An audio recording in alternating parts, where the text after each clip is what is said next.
Assalamualaikum warahmatullahi taala wabarakatuh.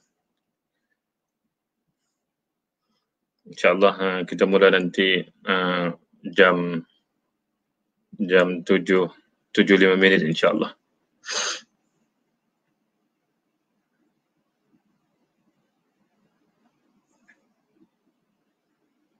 Apa khabar muaddibku, muallimku, Cikgu Muhammad Ghazali Abu Bakar?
A'udzu billahi minasyaitonir rajim. Bismillahirrahmanirrahim. Assalamualaikum warahmatullahi taala wabarakatuh. Alhamdulillahi rabbil alamin wassalatu wassalamu ala asyrafil anbiya'i wal mursalin wa ala alihi wa sahbihi ajmain. Subhanak ma 'ilma lana illa ma 'allamtana innaka antal alimul hakim. Rabbi shrah li sadri wa yassir li amri wahlul 'uqdatam min lisani yafqahu qawli. Allahumma 'allimna mimma jahilna wa zakkirna mimma nasina waj'alna min ahli al-Qur'an wa ahli al-maghfirah ya arhamar rahimin. Wala haula wala quwwata illa billahil aliyyil azim. Alhamdulillah, bersyukur kita ke Allah Subhanahu wa taala di Jumaat yang mulia, di PKP hari yang masuk hari yang ketiga 3.0, dalam keadaan kita begitu sekali tribulasi dugaan yang diberikan oleh Allah Subhanahu wa taala, kita masih lagi dapat mengabdikan diri kepada Allah Azza wa Jal. Dalam masa yang sama, kita duduk di taman syurga Allah Subhanahu wa taala, majlis ilmu yang sangat dirahmati oleh Allah Subhanahu wa taala. Man salaka tariqan yabtaghi fihi ilma sahalallahu lahu tariqan ilal jannah. Sesiapa yang bergerak menuju kepada menuntut ilmu, Allah akan bermudahkan jalannya ke syurga Allah Azza wa Jal. Orang kata, macam mana nak dapat syurga Allah? Tuntut ilmu. Bagaimana nak cari syurga? Tuntut ilmu. Dalam keadaan kita menuntut ilmu tersebutlah kita akan dirahmati oleh Allah Azza wa Jal. Sahabat yang dirahmati Allah, alhamdulillah kita sambung lagi siri kuliah tafsir Ibnu Katsir. Masih lagi kita dalam suratul Baqarah, ayat yang ke-14 dan ke-15. Ayat yang ke-14 dan ayat yang ke-15. InsyaAllah siapa yang terlepas kuliah ini boleh lihat di Facebook. InsyaAllah type saja nama saya, insyaAllah keluar siri kuliah ini, insyaAllah. Jadi kita tengok balik tafsir ayat yang ke-11 dan yang ke-15, masih lagi berkisar tentang golongan-golongan munafik. Golongan munafik yang disebutkan oleh Allah Azza wa Jal. Pada minggu lepas kita sentuh tentang wa iza qila lahum aminu kama amana an-nasu qalu anu'minu kama amana as-sufaha ala innahum humus sufaha walakin la ya'lamun. Mereka itu sebenarnya bodoh dan jahil, tapi mereka tidak tahu. Salah satu sifat munafik ialah mereka tidak tahu, mereka itu tidak tahu. Mereka itu tidak tahu, mereka itu silap. Mereka itu tidak tahu, mereka itu tergelincir daripada apa yang sepatutnya mereka bawa. Orang munafik dia tidak akan sedar. Orang munafik dia tidak akan sedar dia salah. Orang munafik tidak akan minta maaf. Orang munafik dia kata, saya tak salah. Apa masalah saya? Ini urusan saya dengan Tuhan. Ini orang-orang munafik. Walakin la ya'lamun. Mereka tidak tahu sebenarnya. Kemudian ditambah lagi sifat mereka oleh Allah Subhanahu wa taala. Wow. Bila ada wawul ataf. Lepas saja ayat walakin la ya'lamun. Dan mereka tidak tahu. Allah tambah lagi wa idza.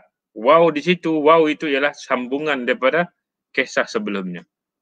Sudahlah mereka tu sufaha, mereka tu golong daripada orang-orang yang tidak tahu dan bodoh. Akhirnya mereka disambungkan lagi sifat mereka selepas itu. A'udzu billahi minasyaitonir rajim. Wa idza laqul ladzina amanu qalu amanna wa idza khalau ila syayatinihim qalu inna ma'akum innama nahnu mustahzi'un. Allahu yastahzi'u bihim wa yamudduhum fi tughyanihim ya'mahun.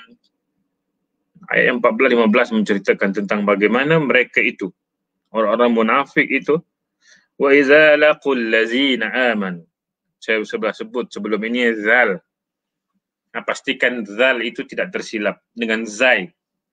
Wa idza laqul ladzina amanu wa idza laqul ladzi qaf. Wa idza laqul ladzi, bukan wa idza laqul ladzi. Wa idza laqul ladzi itu kaf. Ini qaf. Wa idza laqul ladzi wa idza laqul ladzi wa idza laqul ladzina amanu qalu amanna qalu itu 4 hingga 5 harakat. Qalu amanna Manna di situ kita gunnah di situ. Wajibul gunnah. Qalu amanna wa idza dzal lagi sekali. Wa idza khalau kha wa idza khalau wa idza khalau wa idza khalau ila syayatinihim. Kalau kita sebut syayatinihim tuta netta syayatinihim qalu lagi sekali qalu inna lagi sekali wajibul gunnah inna ma'akum innama lagi sekali innama gunnah innama nahnu ha innama nahnu mustahzi'un. Tadi ha, ini ha. Innama nahnu mustahzi'un. Kemudian Allahu yastahzi'u. Ha juga. Allahu yastahzi'u bihim wa yamudduhum fi tughyanihim. Fi tughyanihim ya'mahun. Dengan ha. Ya'mahun. Jadi ini cerita orang-orang kafir. Ini dialog-dialog orang munafik. Ini dialog-dialog orang munafik. Wa idza laqul ladzina amanu, dan apabila mereka berjumpa dengan orang-orang yang beriman, mereka mengatakan, qalu amanna, kami telah beriman. Kami telah beriman, kata mereka. Dan mereka berpaling kepada syaitan-syaitan mereka. Mereka mengatakan bahawa sesungguhnya kami sependirian dengan kamu. Kami hanya olok-olok saja. Kami hanya main-main. Istihza' itu maknanya bermain-main, mengolok-ngolok sahaja. Allah yastahzi'u bihim. Allah akan membalas olokan mereka tersebut dan membiarkan mereka terambang-ambing dalam kesesatan mereka. Ini yang kita tidak mahu sebenarnya. Semua orang kata Allah Tuhan kami. Rasul Muhammad Rasul kami. Semua boleh berkata dengan mulut. Semua boleh berkata-kata dengan mulut. Wa idza laqul ladzina qalu, awal-awal lagi mereka berkata bila berjumpa dengan orang beriman. Qalu amanna, kami beriman, kata mereka. Tapi bila mereka berpaling pergi kepada syaitan-syaitan mereka, pergi kepada sahabat-sahabat syaitan mereka, mereka mengatakan bahawa kita sama saja. Aku hanya bergurau dan olok-olok saja bahawa aku beriman kepada Allah Azza wa Jalla. Akhirnya Allah bagi tahu Allah akan membalas olokan-olokan mereka itu dan membiarkan mereka terumbang-ambing. Yamudduhum fi tughyanihim. Daripada tagut mereka tersebut ya'mahun, dalam kesesatan mereka. Jadi ini sifat mereka. Jika bertemu dengan orang beriman, kaum munafik ini memperlihatkan keimanan dan keislaman. Tunjuk bahawa mereka itu orang Islam. Tunjuk bahawa mereka itu orang-orang yang beriman kepada Allah.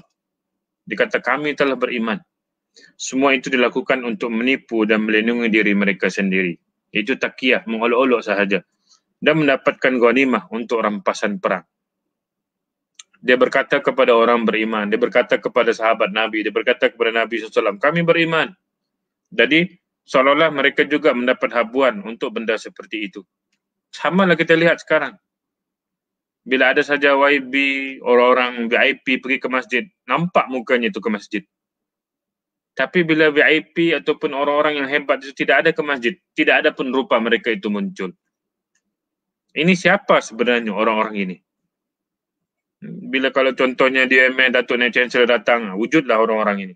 Bila Datuk Naib Chancellor tidak ada wujud pun orang ini. Kita pergi masjid kerana siapa? Kita pergi masjid kerana siapa? Maksudnya mereka pergi ke sana untuk menunjukkan diri dan memberitahu bahawa mereka support. Untuk dapat apa? Untuk dapat habuan seterusnya. Ada kadang-kadang istilah dalam kalangan kita tunjuk muka saja, lepas itu pulang. Apa arti tunjuk muka sebenarnya? Betul, orang-orang yang hebat, orang-orang VIP itu pula. Bila tidak ada nampak muka, ini tidak boleh dilantik lagi. Bila tidak nampak muka, ini tidak boleh lagi kita lantik. Dia tidak menyokong kita. Ini sikap antara orang yang tinggi dengan orang yang rendah. Kenapa perlu bila dilihat baru? Saya selalu menyarankan di tempat mana-mana, nak jemput VIP jangan jemput maghrib isyak. Confirm diorang datang. Kita jemput subuh. Kita jemput waktu subuh. Ceramah jangan buat lepas isyak. Jangan buat lepas maghrib. Kita buat ceramah lepas subuh. Lepas subuh kita akan lihat berapa ramai orang yang datang. Berapa kali saya cadangkan, tak ada pun cadangan saya itu diterima orang. Sebab pelik, sebab waktu subuh. Kita buat waktu subuh. Ceramah waktu subuh kita lihat berapa ramai orang yang datang. Zuhur tak ada masalah, orang akan mudah datang. Asar, maghrib, isyak. Tapi subuh. Subuh adalah nilaian Konstantinopel, nilaian Sultan Muhammad Al-Fatih, nilaian Umar bin Khattab radhiyallahu anhu, nilaian Salahuddin Al-Ayyubi. Salahuddin Al-Ayyubi dapat mengambil Baitul Maqdis dengan apa? Solat subuh tenteranya. Sultan Muhammad Al-Fatih dapat menembus dan masuk kota Konstantinopel, Istanbul dengan apa sebenarnya? Mereka masuk dengan solat subuh. Kita masuk dengan solat subuh. Satu balai polis dapat pengiktirafan balai polis terbaik di Malaysia. Saya tidak ingat balai polis di Perak. Tapi balai polis itu dapat pengiktirafan sebagai balai polis terbaik. Apa ketua polis balai buat? Punch card semua di masjid. Punch card semua di masjid. Dan paling punch card utama ialah punch card waktu subuh. Akhirnya semua orang-orang di balai tersebut semua melakukan solat jemaah 5 waktu. Akhirnya balai tersebut menjadi satu mercu tanda kepada kehebatan satu balai. Boleh Google di internet balai apakah yang saya sebutkan tadi. Jika kembali dan pergi dengan syaitan-syaitan mereka itu, orang-orang kafir. Syaitan-syaitan mereka maksud di sini adalah orang-orang kafir. Orang yang sentiasa menunggu kejatuhan orang Islam. Apa mereka kata? Don't worry, kami bersama kalian. Kami bukanlah orang-orang beriman. Kami ini saja-saja lah dia kata. Untuk olok-olok supaya dapat juga habuan seperti itu.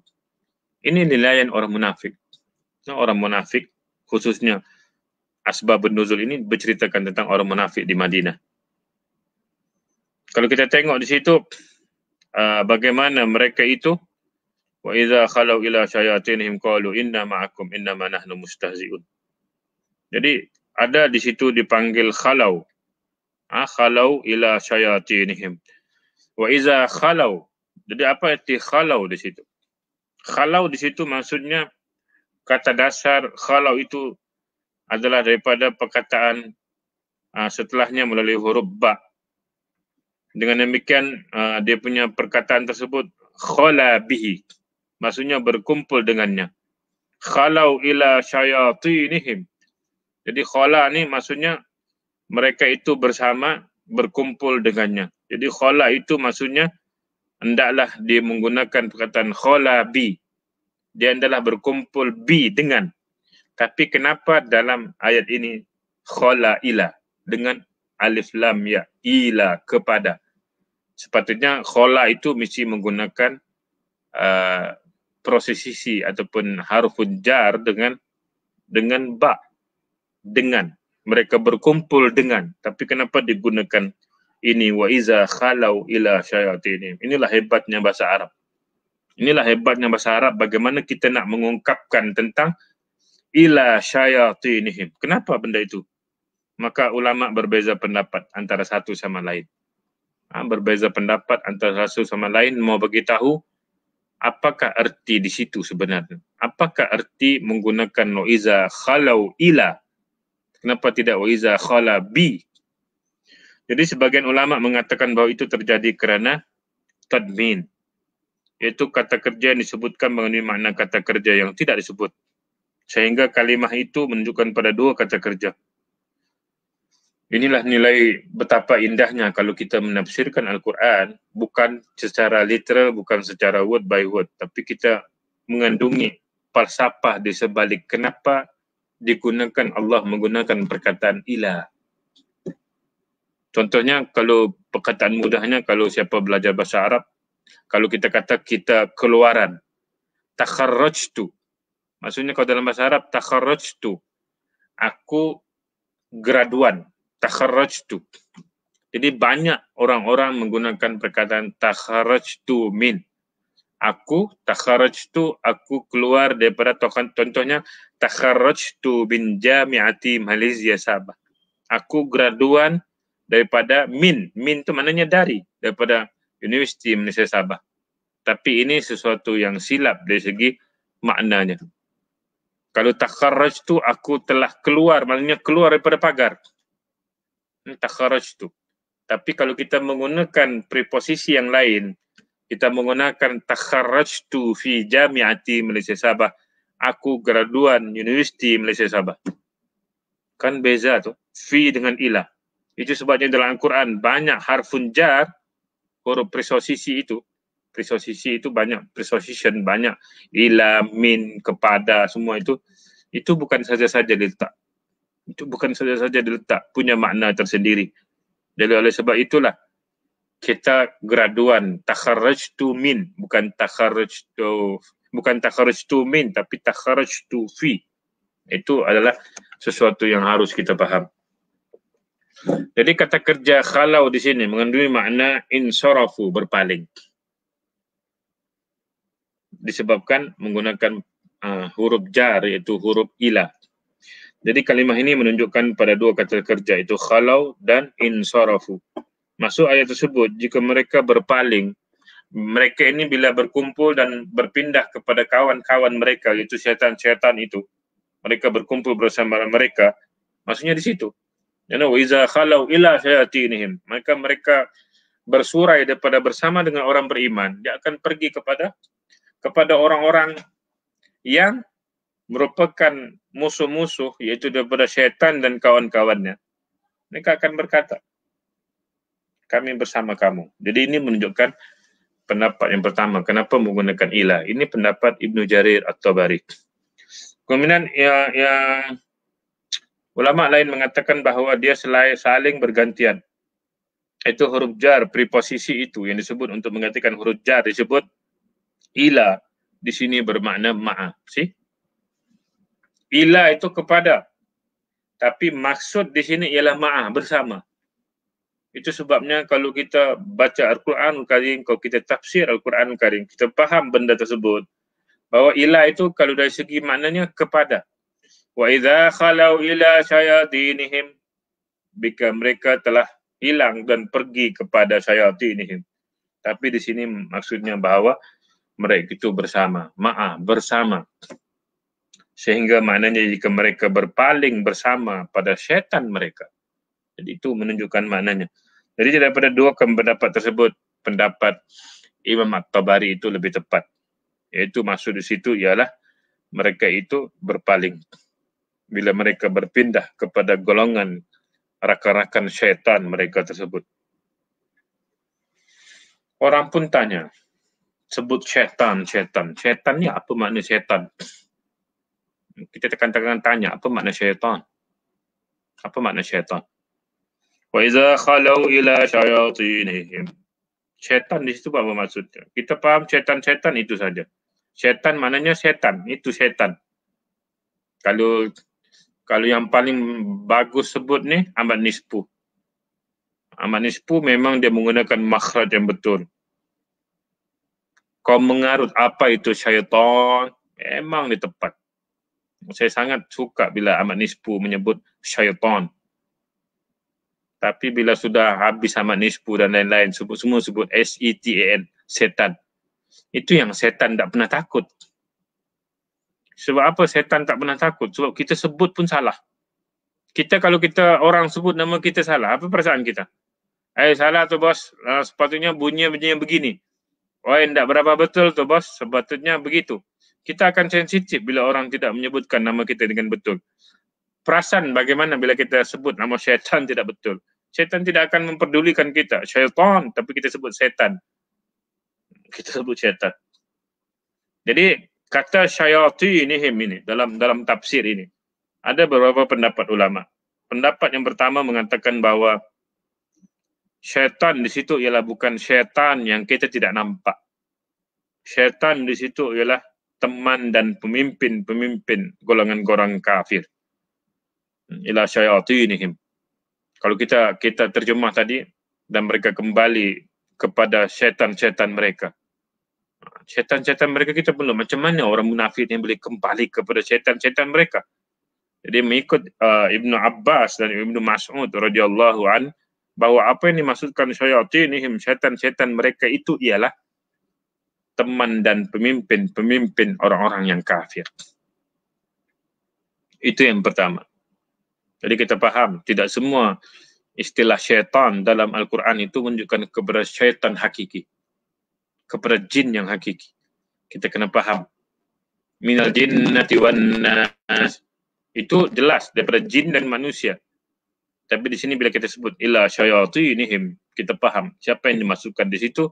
Jadi kata Ibnu Abbas dan Abdullah bin Mas'ud bahawa yang dikatakan syaitan disebut ialah pemimpin dan teman-teman pemimpin yang kafir. Itu pendapat yang pertama. Adapun pendapat yang kedua ialah ada yang dimaksudkan syayatinihim itu ialah orang Yahudi. Kerana mereka menyuruh untuk kafir dan mendustakan Rasulullah sallallahu alaihi wasallam. Ini juga pendapat Ibnu Abbas dan Imam Mujahid. Ini orang Yahudi. Dikatakan syayatin itu orang Yahudi. Sebab mereka lah membuat provokasi kepada golongan-golongan Abdullah bin Ubay, kepada Abdullah bin Ubay As-Salud, juga kepada orang-orang yang orang kata dia punya keimanan itu turun naik. Jadi orang Yahudi ni memberi kata, kau tidak dapat harta perang, pergilah kalau kau berani, dia kata. Mereka pun pergi. Orang-orang munafik itu pergi, lalu dia pulang. Ya, kami cakap dengan Rasulullah, kami beriman. Tapi sebenarnya kami tak beriman. Kita kan kawan. Kita begitulah sebenarnya kadang-kadang dalam satu-satu masa, kadang-kadang Allah iyyazubillah. Kadang-kadang kita berpaling muka dan kita hanya bermuka-muka sahaja depan. Apa khabar Syekh? Apa khabar? Sehat walafiat. Sedangkan di hati kita, menyampahnya kita mau jumpa. Itu artinya ada nilai munafik dalam diri kita dan diri kita. Yang ketiga ialah para pemimpin mereka dalam syirik. Yang ketiga tadi, yang kedua orang Yahudi. Yang ketiga ialah pemimpin yang dalam kesyirikan, dalam kebodohan dan kekufuran. Ini pendapat Imam Qatadah, Abu Malik, Abu Ali As-Sa'di, Rabi'an Anas dan lain-lain ulama. Semua pemimpin yang syirik, kejelekan, kekufuran mereka. Maka ketiga pendapat ini masih berkaitan antara sama lain pada makna yang sama. Jadi menurut Ibnu Jarir At-Tabari, syaitan adalah segala sesuatu yang tertolak, yang boleh menjadi berupa manusia ataupun jin. Boleh jadi syaitan itu jin ataupun syaitan itu ialah syaitan manusia. Syaitan manusia. Wa kadzalika ja'alna likulli nabiyyin aduwwan syayatinal insi wal jin yuhi ba'duhum ila ba'din zukhrafal qawli ghurura walau syaa rabbuka ma fa'aluhu fadharhum wa ma yaftarun. Dan demikianlah kami jadikan setiap orang nabi itu musuh. Setiap orang itu kami jadikan musuh, iaitu syaitan-syaitan daripada jenis manusia dan jin. Sebahagian mereka membisikkan kepada sebahagian lain perkataan-perkataan yang indah untuk menipu manusia. Jika Tuhanmu menghendaki, nescaya mereka tidak mengerjakannya. Tinggalkanlah mereka dan apa yang mereka ada-adakan itu. Surah Al-An'am ayat 112. Jadi, apabila kita faham di situ bahawa syaitan ini itu menafsirkan siapakah syaitan disebut. Jadi di situ disebutkan oleh Allah Azza wa Jal minal jin. Daripada jin dan manusia. Daripada jin. Aduwan yang syayatinal insi wal jin. Jadi itu menunjukkan bagaimana syaitan itu boleh berupa manusia dan boleh berupakan jin yang hakiki. Orang munafik berkata kepada para syaitan, kami tetap bersama mereka dengan kekufuran kalian dan akan menjadi kafir seperti kalian. Kadang-kadang perkataan mereka itu bukan perkataan secara literal, dia menyampaikan benda itu kepada manusia, bukan. Dia sikap dalam diri tersebut yang tidak keluar bahawa mereka itu sebenarnya begitu. Kalau ada saja sesuatu yang bersifat hasad dalam diri, sesuatu yang tidak senang kita dengan orang lain, itu merupakan kapasiti syaitan telah membisikkan ke telinga kita. Kita tidak sedar, tiada siapa pun di dunia ini tahu bisikan syaitan. Tiada siapa pun tahu. La'aghwiyannahum ajma'in. Kami akan menyesatkan, kata iblis. La'aghwiyannahum ajma'in. Kami akan sesatkan mereka sampai bila-bila. Itu sebabnya dalam surah An-Nas, min syarril waswasil khannas allazi yuwaswisu fi, allazi, yang mewaswaskan, sudurin nas, hati manusia tersebut. Siapa mereka itu? Minal jinnati wan nas, daripada jin dan manusia. Kalau manusia kita boleh faham, dan bila manusia itu berkata kepada seseorang, kita boleh tolak tepi bahawa kita tidak menerima apa yang dikatakan. Tapi kalau bisikan syaitan, kita tahu macam mana? Siapa tahu bisikan syaitan? Siapa tahu korin kita selama ini berbicara dengan kita? Siapa tahu korin kita itu yang berbicara, yang memang ada pada setiap orang ini, korin mereka itu. Kita tidak pernah tahu. Bila kita membuat kesilapan dan kejahatan, kita kata, kenapa aku buat silap? Siapa yang membisikkan aku untuk buat silap? Mungkin kita bermonolog dengan benda seperti itu. Tapi yang pasti, syaitan tetap membisikkan sesuatu kepada kita yang kita tidak tahu. Itu sebabnya orang kafir kata, inna ma'akum, innama nahnu mustahzi'un. Sungguh kami sependirian dengan kamu. Tenang, kau ada kata. Relax, kami bersama kamu. Kami olok-olok saja. Ini kadang-kadang perbuatan ini bersifat direct dialog kepada orang-orang pemimpin kafir, Yahudi, munafik itu. Dia kata, tenang saja kamu, kami tetap bersama kamu. Tapi dalam satu masa yang lain, dia tidak berkata apa-apa. Tapi hatinya sangat menjurus kepada sokongan, kepada golongan-golongan kafir itu tersebut. Dan ini yang paling bahaya sekali. Ini munafik level 1. Munafik level 1 ialah disimpankan kemunafikan itu dalam hati. Itu level 1. Syaitan pun tak boleh lawan. Bila level 2, dia tunjuk sikit perangai-perangai. Level 3, rendah sikit, dia bagi tahu, aku macam kamu juga. Ini level rendah sebenarnya. Yang level pertama paling tinggi, yang iblis suka, dia diam diri saja dalam hati, tapi sebenarnya ada sesuatu yang tidak selesai. Sahabat yang dirahmati Allah. Jadi menurut Ibnu Abbas radhiyallahu anhu, masuk ayat tersebut adalah kami mengolok-ngolok para sahabat Muhammad sallallahu alaihi wasallam. Ya, sahabat Nabi ini sahabat-sahabat yang sangat mulia, sangat husnuzon kepada orang lain. Tidak pernah pun menghukum, mentakfirkan orang lain. Walaupun nampak begitu, tapi tetap husnuzon. Maka Allah Azza wa Jalla pun mengkhabari kepada mereka bahawa Allah juga mengolok mereka itu kaum munafik, sebagaimana sikap mereka itu mengolok-olok mereka bahawa mereka itu beriman. Itulah sebabnya Allah akan membalas olok-olok mereka itu dan memberikan mereka terombang-ambing dalam kesesatan. Itu sebabnya kita lihat sahabat-sahabat, rakan-rakan kita di luar sana, tak pernah berubah. Sudah pergi naik haji, sudah pergi umrah berapa kali, perangai tak pernah ubah.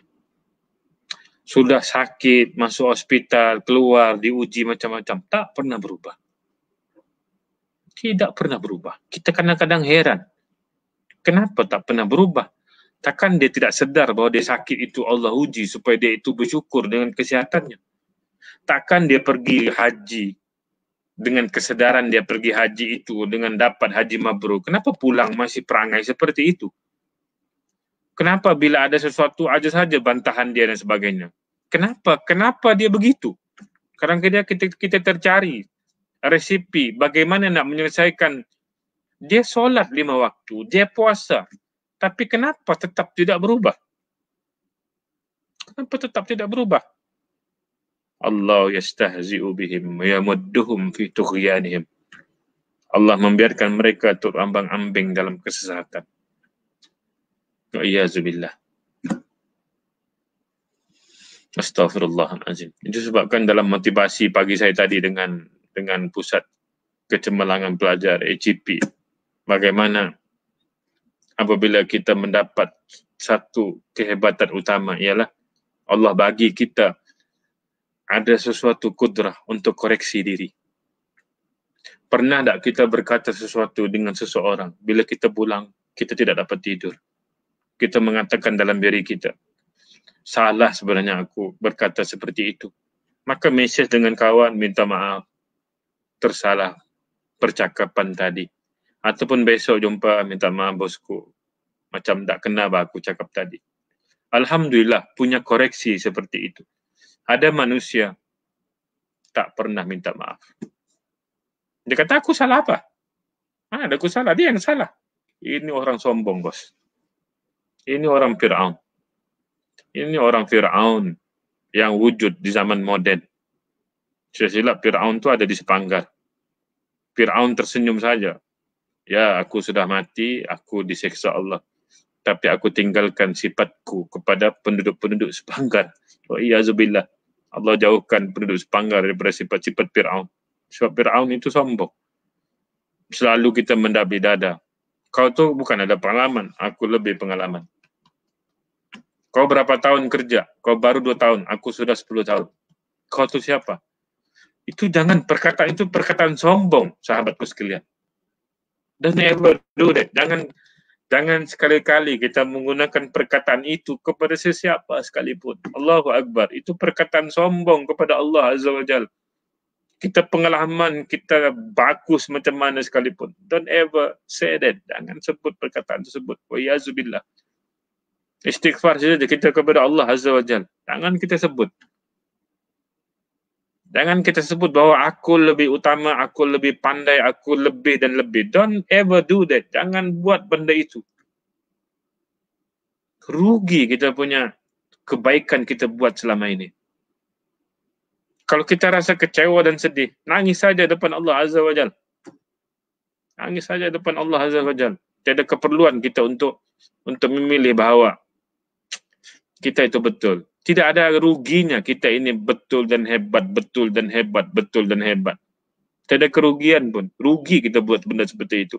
Sebab ini dunia. Mata'ul ghurur, kesenangan yang sangat terpedaya.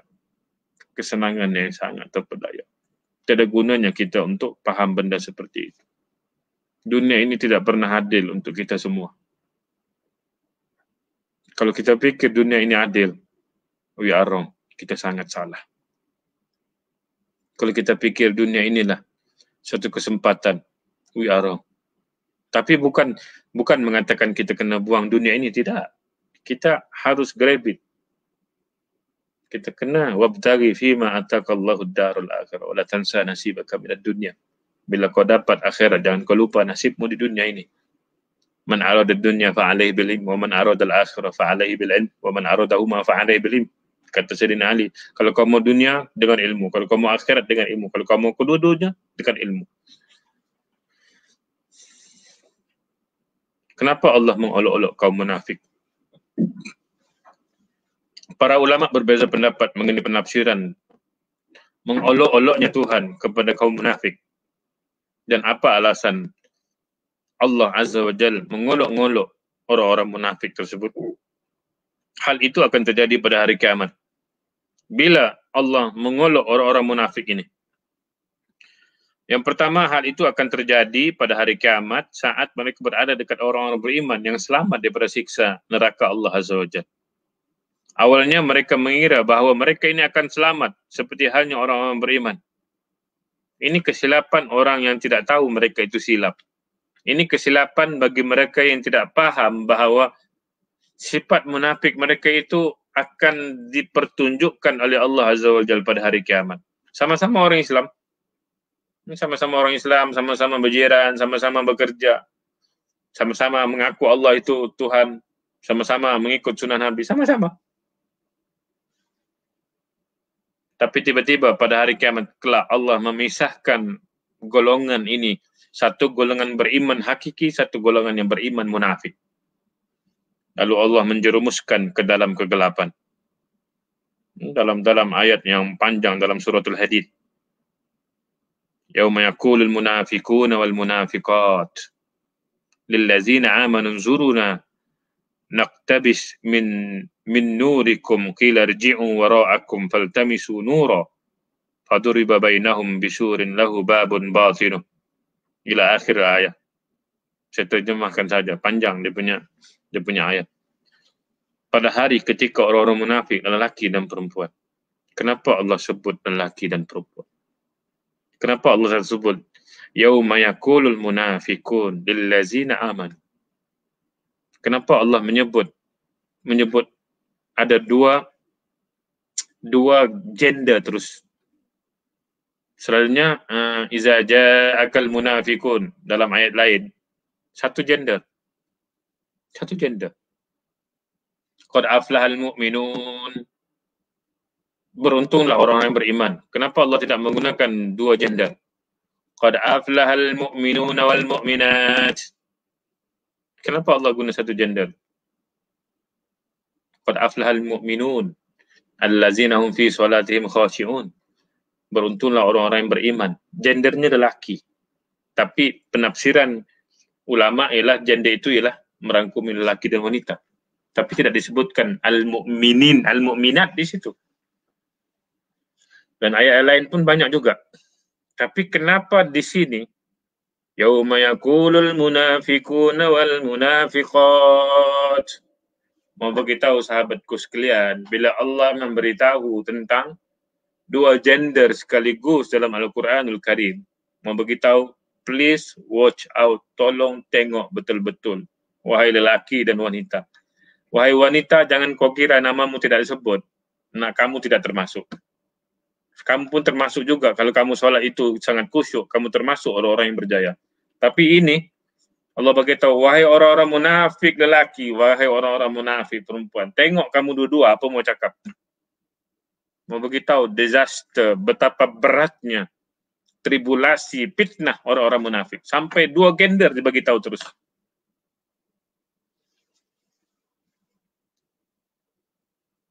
Pada hari ketika orang munafik, lelaki dan perempuan berkata kepada orang beriman, tunggulah kami agar kami dapat mengambil sebahagian daripada cahayamu. Dan dikatakan kepada mereka, kembalilah kamu ke belakang dan carilah sendiri cahayamu itu. Lalu diadakan di antara mereka dinding yang mempunyai pintu. Di sebelah dalamnya ada rahmat dan di sebelah luarnya ada di situ ada siksa. Maka orang-orang munafik itu memanggil mereka, orang mukmin seraya berkata, bukankah kami dahulu bersama-sama dengan kamu? Mereka menjawab, benar, tapi kamu mencelakakan dirimu sendiri dan menunggu kehancuran kami. Dan kamu ragu-ragu serta ditipu angan-angan kosong. Sehingga datanglah ketetapan Allah. Dan kamu telah ditipu atas Allah oleh syaitan yang amat penipu. Maka pada hari ini tidak diterima tebusan daripada kamu. Dan pula daripada orang-orang kafir. Tempat kamu ialah neraka. Dialah tempat berlindungmu. Dan dialah sejahat-jahat tempat kembali. Wa bi'sal masir. Wa iyyazubillah. Ma'wakumun nar. Ma'wakumun nar. Tempat kamu ialah neraka. Ya Allah, jauhilah aku dan sahabatku sekalian daripada sifat munafik. Ma'wakumun nar. Tempat berlindungmu. Tempat kamu neraka, kata Allah. Kenapa Allah menggunakan tempat melindungmu? Di sana kan kau berlindung. Hiya maulakum. Itu sindiran sangat pedih sebenarnya. Adakah neraka itu tempat berlindung? No. Tapi membagi tahu kepada orang munafik, lelaki dan wanita, tempat berlindungmu itu ialah neraka. Dan disitulah tempat sejahat-jahat tempat kau kembali. Wa bi'sal masir. Astagfirullahaladzim. Tengok bagaimana Allah mengolok mereka dalam Al-Quranul Karim. Mengolok mereka ini Allah bagi tahu, ini akan berlaku kepada kamu pada hari kiamat kelak. Kalau orang munafik yang rasa diri mereka itu tidak tahu dan tidak sedar, ini mereka sebenarnya. Jadi pengolokan Allah kepada kaum munafik sebagai sifat tindakan mengolok kaum mukmin juga tampak dalam firman-Nya. Dalam surah At-Taubah. Al-munafiquna wal-munafiqatu ba'duhum min ba'din ya'muruna bil munkari wa yanhauna 'anil ma'ruf wa yaqbiduna aydiyahum nasallaha fa nasyahum innal munafiqina humul fasiqun. Lagi sekali Allah beritahu al-munafiquna wal-munafiqat. Dua-dua gender diberitahu oleh Allah Azza wa Jalla.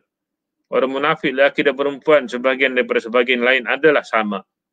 Mereka menyuruh membuat yang mungkar dan melarang berbuat yang ma'ruf, dan mereka menggenggamkan tangan mereka. Maka mereka telah lupa kepada Allah. Maka Allah melupakan mereka. Maka Allah melupakan mereka. Sesungguhnya orang munafik itulah orang-orang yang fasik. Orang munafik itulah orang fasik. Jadi kalau kita kata siapa orang fasik? Orang munafik. Siapa itu orang munafik? Orang fasik. Kalau orang tanya apa itu arti fasik? Fasik itu berterusan melakukan dosa. Itu sebabnya orang itu dikatakan orang-orang yang fasik. Jadi siapa itu orang-orang fasik? Salah satu orang-orang fasik ialah orang munafik. Jadi maksud Allah Azza wa Jalla melupakan mereka adalah dengan membiarkan mereka dalam neraka Jahannam sebagai balasan atas sikap Allah yang melupakan ajaran Allah di dunia. Allah Subhanahu wa taala mengolok-olok kaum munafik sebagai balasan atas olok-olok mereka kepada orang mukmin, menggambarkan sikap seksa atas kaum munafik dengan redaksi mereka itu dengan tindakan mereka kepada kaum muslimin. Kafir itu jelas mengolok. Orang kafir jelas mengolok. Orang Yahudi jelas mengolok. Orang Nasrani jelas mengolok. Orang Buddha, orang Hindu jelas mengolok. Itu mereka kafir, kufar. Tapi mengoloknya orang beriman, Allahu Akbar. Mengoloknya orang beriman, itu yang kita rasa Allahu Akbar. Kita sangat pedih bila saudara Muslim mengolok kita. Kadang-kadang satu masa kita lebih senang berbual dan berbicara dengan orang non-Muslim. Betul ataupun tidak? Kadang-kadang kita senang bermuamalah, membeli kedai Cina, membeli kedai toke, kedai uncle, kedai aunty dan sebagainya. Daripada kecil kita kenal uncle tersebut. Uncle, sampai uncle tu kata, kau ada duit bayarlah, kau tiada nanti saja. Seolah-olah dia lah pakcik kita walaupun dia kafir. Dia memang kafir. Kita tidak tahu adakah kebencian dia kerana kita itu Muslim ataupun kita belum memberikan hidayat kepada mereka. Itu jelas. Tapi orang Islam bila bermain dengan hanya berbaik-baik dengan kita, Allahu Akbar. Di belakang, di depan kita, Allahu Akbar. Assalamualaikum, terima kasih. Assalamualaikum, terima kasih. Di belakang kita, Allahu Akbar. Penyuncukan yang luar biasa. Kita letak apa-apa di Facebook, kita letak apa-apa di WhatsApp dengan anggap orang lain semua suka. Tidak semestinya. Paling pula di Facebook segalanya. Takut benda-benda seperti itu. Sebab kita tidak tahu bahawa kita ada musuh. Musuh kafir jelas, tidak ada masalah. Tapi ini musuh di sebalik selimut. Allahu Akbar. Kemudian ada lagi beberapa perkara. Wa jazaa'u sayyi'atin sayyi'atum misluha. Faman afa wa aslaha fa ajruhu 'ala Allah innahu la yuhibbuz zalimin. Dan balasan suatu keburukan adalah keburukan yang serupa. Maka siapa yang memaafkan dan berbuat baik, pahalanya atas tanggungan Allah Subhanahu wa taala. Sungguh dia tidak menyukai orang-orang yang zalim. Kalau kita sudah buat baik, kita memaafkan orang, Allah akan pilih pahalanya untuk kita secara rasmi. Tapi kalau kita tidak memaafkan dan kita tidak buat baik, apa yang akan kita dapat? Itu semacam saya cakap tadi, ada orang yang tidak tahu pun dia salah. Orang yang tidak tahu dia salah, ini golongan yang sangat bahaya. Ini golongan yang sangat bahaya. Jadi bagaimana kita mau tahu kita itu salah ataupun tidak? Sering berdoa kepada Allah, sering minta petunjuk kepada Allah. Rabbana la tuzigh qulubana ba'da idh hadaitana. Allahumma inna nas'aluka al-huda Allahumma inna nas'aluka al-huda wat tuqa. Kita sering berdoa kepada Allah untuk tunjuk benda tersebut. Akhirnya Allah tunjuk dengan apa? Dengan kemarahan orang, dengan adanya tribulasi, fitnah dan sebagainya. Dan di situ kita boleh berfikir dan berkira bahawa aku sebenarnya telah ditegur oleh Allah Azza wa Jalla. Tapi ada tidak pernah ditegur. Ada orang tu buat jahat, sehat saja. Sudahlah buat jahat, zalim pula sehat. Sudahlah sehat, kaya pula. Sudahlah kaya, 5 handphone pula. Sudahlah 5 handphone, 4 lagi kereta. Sudahlah 4 kereta, 4 lagi rumah banglo. Sudahlah rumah banglo, setiap tahun lagi pergi umrah. Sudah setiap tahun pergi umrah, 5 kali lagi pergi Bandung, pergi Korea. Tak pernah masalah, ada saja. Orang yang pangkat, dia naik pangkat. Orang dapat duit, dia dapat duit. Yang kita ni pergi solat, handphone pun hilang. Balik-balik skrin mati, bateri tidak ada. Rumah pun balik-balik bocor, lampu hilang dan sebagainya. Sengsara saja, sedangkan kita yakin kepada Allah Azza wa Jalla. Itu dipanggil istidraj. Allah berikan sesuatu tapi Allah tidak suka. Kau mau, Allah kata ambil. Kau mau, Allah ambil. Ambillah. Kalau kau mau semua dunia, ambil. Tapi jangan kau minta dengan aku satu pun di akhirat kelak. Itu orang panggil dugaan yang paling berat. Dugaan paling berat bukan ibumu tidak ada. Dugaan paling berat bukan bapakmu tidak ada. Dugaan paling berat bukan suamimu mati, istrimu mati, anakmu tiada. Bukan. Dugaan berat keretamu mati, keretamu tidak ada tayar, keretamu dan sebagainya. Bukan itu. Dugaan paling berat, ya Allah bagi kau kesenangan. Kau tiada masalah langsung. Itu dugaan yang membuatkan orang tidak sedar untuk mengkoreksi diri. Baginya, Alhamdulillah Allah bagi rezeki. Allah bukan bagi rezeki, Allah bagi. Kau mau sangat ambil, dia kata. Kenapa aku bagi di dunia ini? Kau mau sangat dunia, silakan, kata Allah. Ambil. Aku bagi, kata Allah Azza wa Jalla. Tapi kau jangan tuntut satu pun di akhirat kelak. Kau jangan tuntut satu pun di akhirat kelak. Ya'zubillah. Itu yang kita takut sebenarnya. Bila kita tidak dapat benda seperti itu, akhirnya begitulah ceritanya. Keburukan pertama adalah permusuhan dan kezaliman, sedangkan keburukan kedua adalah keadilan. Asy-syahrul haram bisyahril haram wal hurumatu qisasun. Faman i'tada 'alaikum fa'tadu 'alaihi bimisli ma i'tada 'alaikum. Wattaqullaha wa'lamu annallaha ma'al muttaqin. Bulan haram dengan bulan haram, dan pada sesuatu yang patut dihormati berlaku hukum kisos. Oleh sebab itu, siapa yang menyerang kamu, maka seranglah dia. Seimbangkan dengan serangannya kepada kamu. Bertakwalah kepada Allah dan ketahuilah bahawa Allah berserta orang-orang yang bertakwa. Jadi serangan pertama ini adalah kezaliman. Kita menyerang balik kerana kezaliman. Sedangkan serangan kedua adalah keadilan. Serangan kedua adalah keadilan. Maksud di situ ialah, pertama kita diserang kerana zalim, kita diserang. Yang kedua kita menyerang kembali, bukan kerana kita zalim, tapi kerana keadilan. Jadi penafsiran dalam menjelaskan alasan Allah mengolok kaum munafik semacam itu boleh diterima kerana sesuai dengan konteks ayat, juga didokong dengan sejumlah ayat yang lain. Kenapa lagi Allah mengolok-ngolok? Allah mengolok kaum munafik enggan menerima sikap zahir mereka di dunia tatkala mereka mengaku sebagai muslim. Maka diperlakukan hukum Islam secara ria sehingga terjagalah nyawa dan harta mereka. Namun Allah memperlakukan mereka di akhirat sesuai dengan sikap mereka sebenarnya, kerana mereka dianggap orang-orang kafir. Demikianlah memang kenyataannya. Itu sebabnya Allah Azza wa Jalla pun memasukkan mereka dalam dasar neraka, fid darkil asfali minan nar. Pendapat yang dipilih oleh Ibnu Jarir. Jadi Ibnu Jarir mengatakan bahawa ada dua macam olok-olok. Sindiran itu ada dua macam. Pertama, sindiran dalam gaya mempermainkan dan tidaklah pantas disembahkan kepada Allah Azza wa Jalla. Jadi kita tidaklah kata Allah itu main-main, molok-olok. Tapi bukan kita mengatakan begitu. Segala perbuatan Allah itu baik sesuatu penipuan, tipu daya dan sebagainya. Tidak ada unsur sia-sia dan main-main belaka. Kalau Allah sudah menipu daya, itu Allah maha menipu daya kamu dengan sesuatu pun yang kamu tidak tahu. Sampai Allah beritahu dalam ayat lain, wala tamshi fil ardi maraha. Jangan kau jalan di atas muka bumi ini dalam keadaan kau sombong. Kadang-kadang Allah menyindir, fabashirhum bi'azabin alim. Maka berikanlah berita gembira kepada mereka dengan azab yang pedih. Itu Allah sindir sebenarnya. Tapi Allah bukan main-main. Bukan main-main. Oleh itu dalam bentuk sindiran.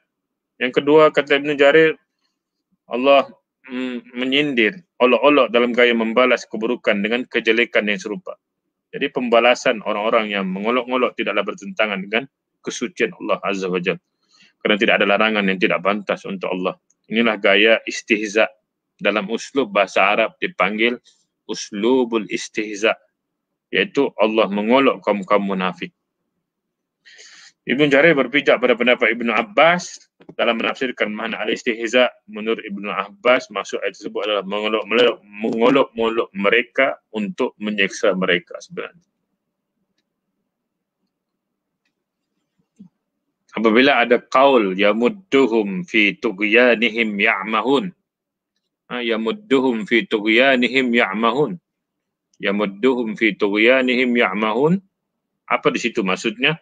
Dan membiarkan mereka terumbang-ambing dalam kesesatan mereka. Maka Allah Azza wa Jalla membiarkan dan menambahkan kesesatan mereka. Menurut Ibnu Abbas, yamudduhum artinya membiarkan mereka. Adapun menurut Mujahid maksudnya adalah menjadikan mereka semakin sesat, semakin sesat. Sebagian ulama mengatakan setiap kaum munafik membuat dosa baru. Maka Allah pun menurunkan nikmat kepada mereka, padahal nikmat tersebut pada hakikatnya adalah siksa. Cik? Baru dia saya cakap tadi. Orang munafik ni, dia buat dosa baru, dia buat dosa baru, dia buat dosa. Dan Allah bagi nikmat kepada mereka. Seolah-olah mereka mengatakan bahawa Alhamdulillah ini nikmat Allah. Sedangkan itu adalah siksa daripada Allah kepada mereka. Ayahsabuna annama numidduhum bihi min malin wa banin nusari'u lahum fil khairat bal la yash'urun. Dalam suratul Mu'minun, apakah mereka mengira bahawa harta dan anak-anak yang kami berikan kepada mereka itu bahawa kami bersegera memberikan kebaikan kepada mereka? Tidak, sebenarnya mereka tidak sedar. Ayat Mu'minin, suratul Mu'minun ayat 55-56. Adakah mereka mengira, kata Allah, bahawa harta anak-anak yang kami berikan kepada mereka itu, kami cepat-cepat beri kebaikan kepada mereka? Kata Allah, kamu sangka begitu sebenarnya? No, kata Allah. Balla yashurun. Mereka tidak sedar pun perkara seperti itu. Kita minta dapat, kita minta dapat. No. Itu bukan sesuatu yang kebaikan. Itu sebenarnya sesuatu yang mananya Allah memberikan sesuatu peringatan kepada kita. Dalam suratul Qalam lagi Allah beritahu, "Fazarni wa man yukazzibu bihadzal hadits sanastadrijuhum min haitsu la ya'lamun wa umli lahum inna kaydi matin." Maka serahkanlah wahai Muhammad kepadaku urusan orang-orang yang mendustakan perkataan ini, yakni Al-Qur'anul Karim. Nanti kami akan menarik mereka dengan berangsur-angsur ke arah kebinasaan dan daripada arah yang tidak mereka ketahui. Dan aku memberi tangguh kepada mereka. Sungguh rencanaku amat teguh, kata Allah. Inna kaidi matin. Kemudian dalam ayat lain juga, kata Allah, maka saat mereka melupakan peringatan yang telah diberikan kepada mereka, kami pun membukakan semua pintu kesenangan untuk mereka. Dengar benda ini. Saat mereka lupa peringatan daripada Allah yang telah diberikan kepada mereka, kami pun membuka semua pintu kesenangan untuk mereka. Sehingga apabila mereka bergembira dengan apa yang telah diberikan kepada mereka, kami seksa mereka dengan secukup-cukupnya. Maka ketika itu mereka terdiam berputus asa. Maka orang-orang yang zalim itu dimusnahkan sampai ke akar-akarnya. Maka segala puji bagi Allah. Walhamdulillahi Rabbil Alamin. Segala puji bagi Allah, Tuhan semesta alam. Tengok. Kita tidak sedar bendanya. Kegembiraan kita itu daripada siapa? Daripada Allah. Tapi adakah Allah redha dengan kegembiraan tersebut yang kita diberikan kepada kita? Kita tak perasan, bos. Kita tak perasan. Itu sebabnya sebagian ulama mengatakan bahawa setiap kaum munafik membuat dosa baru. Maka Allah pun menurunkan nikmat kepada mereka. Jadi ayat tersebut membiarkan mereka dalam bongkak dan sombong. Seperti mana wa nuqallibu afidatahum wa absarhum kama lam yu'minu bihi awwal marratin wa nadharuhum fi tughyanihim ya'mahun. Dan apabila kami malingkan hati penglihatan mereka seperti mereka belum pernah beriman kepada Al-Quran, maka pada permulaannya dan kami biarkan mereka bergelimang dalam kesesatan yang sangat. Malingkan hati dan penglihatan mereka seperti mereka belum beriman pun kepada Allah. Kemudian wa yamudduhum fi tughyanihim. Tughya itu melampaui batas. Sungguh kami tatkala air telah naik sampai ke gunung, maka kami bawa nenek kami ke dalam bahtera. Innama lama tagha, sudah sampai. Jadi maksud di sini ya'mahun adalah mereka selalu bolak-balik. Jadi menurut Ibnu Abbas, fi tughyanihim ya'mahun artinya mereka selalu bolak-balik dalam kekufuran. Itu seperti dikatakan oleh ulama-ulama yang lain seperti Qatadah, Mujahid dan Abu Malik. Jadi dia dimaksudkan dengan al-ama', ya'mahun itu adalah sesat. Ama' itu maknanya buta, tutup. Ya'mahun mereka tidak nampak pun sesuatu. Jadi didorjokong oleh kegelapan dan kekotoran jiwa mereka. Mereka tidak dapat jalan keluar selain daripada Allah Azza wa Jalla. Allah menutupkan pintu pandangan di atas kebenaran yang sepatutnya mereka miliki. Sebagian ulama kata buta mata, sedangkan mereka itu sebenarnya bukan buta mata, mereka itu buta hati. Terkadang juga dipakai sebagai buta hati. Fa innaha la ta'mal absar walakinna ta'mal qulubul lati fis sudur. Karena sesungguhnya bukanlah mata itu yang buta, tapi yang buta ialah hati yang di dalamnya dada. Astaghfirullahalazim. Astaghfirullahalazim. Habis sudah ayat yang ke-15. Dalam 1 jam perbicaraan kita, bagaimana kita melihat sifat orang-orang munafik yang diperbincangkan oleh Allah dan dijelaskan dengan nyata tentang sikap-sikap orang-orang munafik. InsyaAllah kita sambung pada minggu hadapan ayat yang ke-16. Bagi mereka yang tidak sempat tonton, boleh cari saya di Facebook. Di YouTube, Facebook rasanya type saja nama saya, insyaAllah keluarlah tu. Kalau tak ada, nanti tanya saya balik. Siapa yang nak ulang kaji dan sebagainya. Jadi, kita akan sambung lagi sifat orang munafik. Ulaikal ladzina ishtarud dhalalata bil huda fama rabihat tijaratuhum wa ma kanu muhtadin. Mereka itulah orang yang membeli kesesatan dengan petunjuk, maka tidaklah beruntung perniagaan mereka dan tidaklah mereka itu mendapat petunjuk. InsyaAllah, sahabat-sahabat kesalian yang dirahmati Allah, mudah-mudahan kita semua dirahmati Allah. Allahumma inna na'udzubika minal junun wal juzam wal baras wa min sayyi'il asqam. Allahumma fa'ana 'anil bala' wal waba wal mihan wal fatan wal mihan wal fatan ma zahara minha wal fitan ma zahara minha wa ma batan. Allahumma ij'alna minal rasyidin. Allahumma ij'alna min ibadikas shalihin. Allahumma ij'alna min ibadikas shalihin. Allahumma inna la zikrika wa syukrika wa husni ibadatik. Terima kasih semua di atas kehadiran dan terus istiqamah untuk majlis ilmu ini. InsyaAllah kita diberikan kekuatan dan sentiasa terus untuk melawan sesuatu fitnah ini. Kadang-kadang semakin kita melihat dan semakin kita kaji, akan membuatkan kita sebenarnya sangat-sangat berterima kasih kepada Allah Azza wa Jalla. Kalau Allah tak bagi PKP ni, tak mungkin aku bertemu sahabatku sekalian. Saya mungkin mengajar di masjid saja, tidak di online, tapi dengan adanya hikmah ni, kita dapat bertemu secara online, terutamanya untuk muslimat-muslimat. Tak mungkin mudah mereka untuk ke masjid, tapi dengan adanya peluang seperti ini, kita dapat bersama-sama insyaAllah. Terima kasih semua, doakan kesihatan untuk kita semua. Yang baik datang daripada Allah, yang kurang daripada saya sendiri. Aku lupa oleh hadza wa astaghfirullah li wa lakum wa li syairil muslimin wal muslimat. Assalamualaikum warahmatullahi wabarakatuh. Subhanallah. Assalamualaikum warahmatullahi wabarakatuh. Jamaah.